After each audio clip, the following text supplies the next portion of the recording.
I'm Bernard Nomberg with the Nomberg Law Firm here in Birmingham. My brother David and I have a small litigation firm handling workers' compensation claims, Social Security disability, and personal injury claims. And this is a new venture for us, doing a Facebook Live feed. We want to take a few minutes this morning to introduce ourselves to you guys. Most of you know us, hopefully, and we welcome your feedback.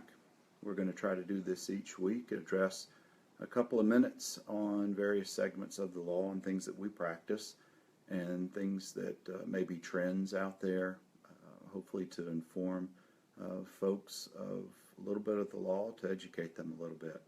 This morning, what I'm going to do is just talk a little bit about workers' comp, some of the basics, and try to answer any questions that may be out there.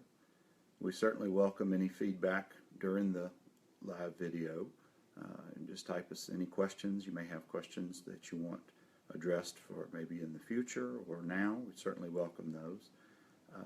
But what I want to start with is just explaining a little bit about Alabama workers' comp and how it works and some of the logistics to it. What I'm going to address is the state law claims, not folks who are employed by the federal government, not folks who are employed by the state of Alabama. What these claims are about private employers and folks who get hurt on the job. Who is a covered employee? Who is for workers' comp purposes?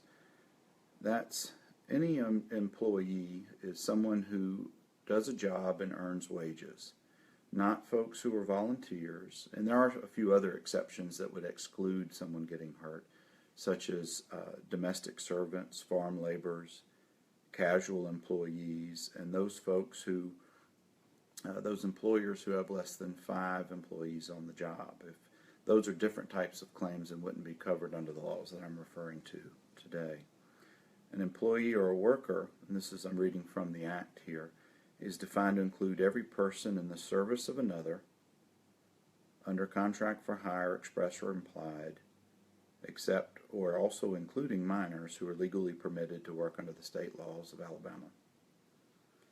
Now, there are two mainly types of injuries that are covered in these situations.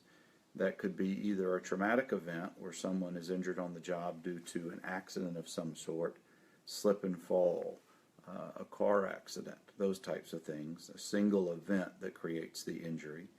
There's also the type of injuries that are occupational disease, such as respiratory issues or repetitive use, where they may work on an assembly line creating car parts, for example. Those are the type of injuries that are covered here. Injuries that potentially could be excluded may be involving claims of sexual harassment, where that is more personal in nature and not necessarily have an association with the work itself. Claims where employees misrepresent prior injuries. They may have been hurt on the job somewhere else. They may have gotten hurt at home. Or they just don't tell the truth about how they really were injured on the job. And that's a hotly contested area for what we do in the litigation sector. Also, unexplained or idiopathic falls. That's when someone gets hurt on the job, but they really don't have a way to explain it, and the laws don't permit for recovery that way. Those are examples of what's excluded. Psychiatric or mental injuries can be covered, but they have to be accompanied with a physical injury.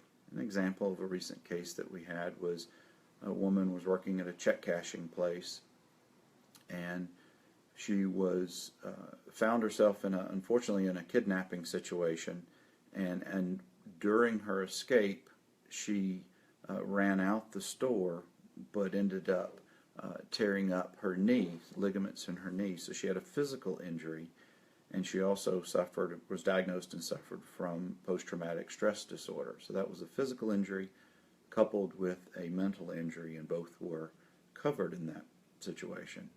Unfortunately, if there's no physical injury in those types of situations, the mental injury is not necessarily going to be covered under workers' comp. There is a limited period of time in which a worker can report or is supposed to report their injuries. It's called a statute of limitations. And typically the way that it is the way we look at it, it's one of 2 or 3 situations. When a person gets hurt on the job, they have 2 years from the date of the accident to report the claim or to file a lawsuit or have the claim settled. If they don't, then they potentially lose all their rights.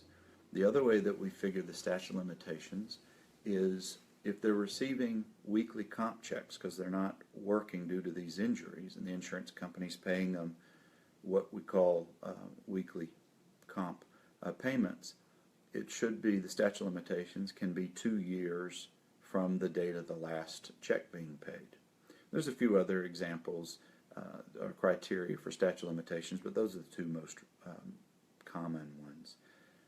In order for an injured worker to be able to maintain a claim, they've got to put their employer on notice. It needs to be a supervisory level person. It could be a manager or someone in any type of supervisory level, but typically it will be their immediate supervisor. They need to inform them that they were hurt on the job, of the accident or the repetitive motion, whatever it may be. And they also need, as the second part of that, to let the supervisor know that due to the injuries they sustain, they need medical help from a doctor. Typically, it should be done the way the law operates. It needs to be done either orally within 5 days of the injury, the accident, the event, or it can be done in writing within 90 days of the event. There are some defenses, very common self-defenses that the employers may use to combat or counteract a workers' comp claim. And some of those are if the injury is self-inflicted, if there's horseplay or willful conduct that created the event, or if the injuries to the worker were caused from alcohol or being inebriated or intoxicated that violates the law.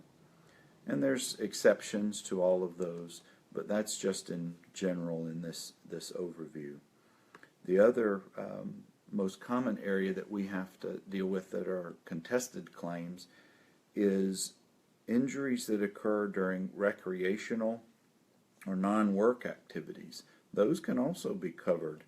Some examples may be that the accident or injury occurs on the premises of the employer, like during lunch or during a break period. Another example may be when an injured worker is on the way to an after-work required event, such as a dinner for someone in management who's retiring, and they get into an accident, a car accident, but their attendance was required. Those are typically contested claims, but we've dealt with them many times. There's lots of nuances in the law. Today is meant to be just a brief overview of some of the areas of the law. We certainly welcome anyone who has questions about Alabama workers' comp to contact us. We have a Facebook page, Twitter account, all social media. Of course, we have a website, etc. The best way to reach us would be just calling the office. Our main number is 205-930-6900, and we hope to return this time next week and answer some questions and discuss another area of the law. Hope you guys have a good day.